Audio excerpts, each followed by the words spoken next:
Welcome back, friends, to another chapter of the Edgar Rice Burroughs City series, John Carter of Mars. This is A Princess of Mars, Chapter 19, Battling in the Arena. Slowly, I regained my composure and finally essayed again to attempt to remove the keys from the dead body of my former jailer. But as I reached out into the darkness to locate it, I found to my horror that it was gone. Then the truth flashed on me. The owners of those gleaming eyes had dragged my prize away from me to be devoured in their neighboring lair, as they had been waiting for days, for weeks, for months, though all this awful eternity of my imprisonment, to drag my dead carcass to their feast. For 2 days no food was brought me, but then a new messenger appeared and my incarceration went on as before. But not again did I allow my reason to be submerged by the horror of my position. Shortly after this episode, another prisoner was brought in and chained near me. By the dim torchlight, I saw that he was a red Martian, and I could scarcely await the departure of his guards to address him. As the retreating footsteps died away in the distance, I called out softly the Martian word of greeting, Kaur. "Who are you that speaks out of the darkness?" he answered. "John Carter, a friend of the Red Men of Helium." "I am of Helium," he said, "but I do not recall your name." And then I told him my story, as I have written it here, omitting only my reference to my love for Dejah Thoris. He was much excited by the news of Helium's princess and seemed quite positive that she and Sola could easily have reached a point of safety from where they left me. He said that he knew the place well because the defile through which the Warhoon warriors had passed when they discovered us was the only one ever used by them when marching to the south. Dejah Thoris and Sola entered the hills not 5 miles from a great waterway and are now probably quite safe, he assured me. My fellow prisoner was Kantos Khan, a Padwar lieutenant in the Navy of Helium. He had been a member of the ill-fated expedition which had fallen into the hands of the Tharks at the time of Dejah Thoris's capture, and he briefly related the events which followed the defeat of the battleships. Badly injured and only partially manned, they had limped slowly toward Helium, but while passing near the city of Zodanga, the capital of Helium's hereditary enemies among the Red Men of Barsoom, they had been attacked by a great body of war vessels, and all but the craft which belonged to Kantos Khan belonged either... Okay, that sentence didn't make sense. Hang on. They had been attacked by a great body of war vessels, and all but the craft to which Kantos Khan belonged were either destroyed or captured. His vessel was chased 4 days by 3 of the Zodangan warships, but finally escaped during the darkness of a moonless night.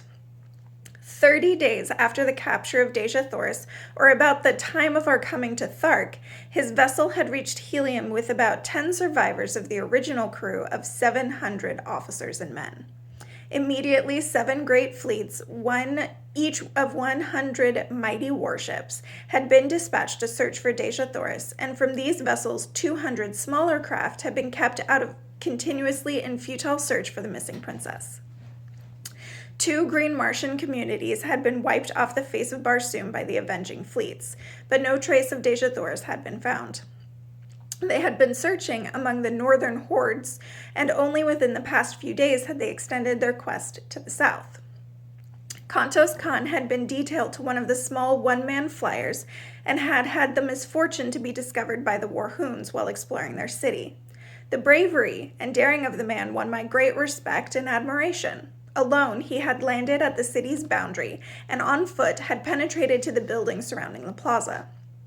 For 2 days and nights, he had explored their quarters and their dungeons in search of his beloved princess, only to fall into the hands of a party of Warhoons as he was about to leave, after assuring himself that Dejah Thoris was not a captive there. During the period of our incarceration, Kantos Khan and I became well acquainted and formed a warm personal friendship. A few days only elapsed, however, before we were dragged forth from our dungeon for the great games. We were conducted early one morning to an enormous amphitheater, which, instead of having been built upon the surface of the ground, was excavated below the surface. It had partially filled with the debris, so that how large it had originally been was difficult to say. In its present condition, it held the entire 20,000 Warhoons of the assembled hordes. The arena was immense, but extremely uneven and unkempt.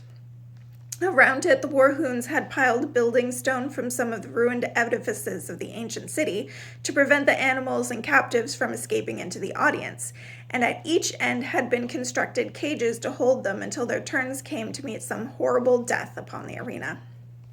Kantos Kan and I were confined together in one of the cages. In the others were wild Khalots, Thoats, mad Zitidars, green warriors, and women of other hordes, and many strange and ferocious wild beasts of Barsoom which I had never before seen. The din of their roaring, growling, and squealing was deafening, and the formidable appearance of any one of them was enough to make the stoutest heart feel grave forebodings. Kantos Kan explained to me that at the end of the day, one of these prisoners would gain freedom and the others would lie dead around the arena. The winners in the various contests of the day would be pitted against each other until only two remained alive, the victor in the last encounter being set free, whether animal or man. The following morning, the cages would be filled with new consignment of victims, and so on throughout the 10 days of the game. Shortly after we had been caged, the amphitheater began to fill, and within an hour every available part of the seating space was occupied. Doc Kova, with his jeds and chieftains, sat at the center of one side of the arena upon a large raised platform. At a signal from Doc Kova, the doors of 2 cages were thrown open and a dozen green Martian females were driven to the center of the arena. Each was given a dagger, and then, at the far end, a pack of 12 Khalots, or wild dogs, were loosed upon them. As the brutes, growling and foaming, rushed upon the almost defenseless women, I turned my head that I might not see the horrid sight. The yells and laughter of the green horde bore witness to the excellent quality of the sport, and when I turned back to the arena, as Kantos Kan told me it was over, I saw 3 victorious Khalots snarling and growling over the bodies of their prey. The women had given a good account of themselves. Next, a mad Zitidar was loosed among the remaining dogs, and so it went throughout the long, hot, horrible day. During the day, I was pitted against first men and then beasts, but I was armed with a long sword and always outclassed my adversary in agility and generally in strength as well. It proved but child's play to me. Time and time again I won the applause of the bloodthirsty multitude, and toward the end there were cries that I be taken from the arena and be made a member of the hordes of Warhoon. Finally, there were but 3 of us left, a great green warrior of some far northern horde, Kantos Kan, and myself. The other 2 were to battle, and then I to fight the conqueror for the liberty which recorded the final winner. Kantos Kan had fought several times during the day and, like myself, had always proven victorious, but occasionally by the smallest of margins, especially when pitted against the Green Warriors. I had little hope that he could best this giant adversary who had mowed down all before him during the day.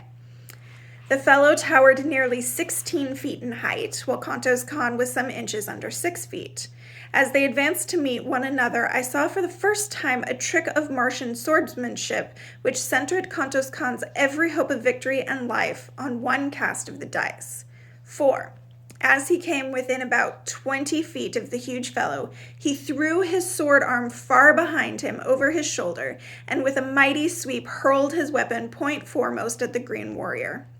It flew true as an arrow, and piercing the poor devil's heart, laid him dead upon the arena.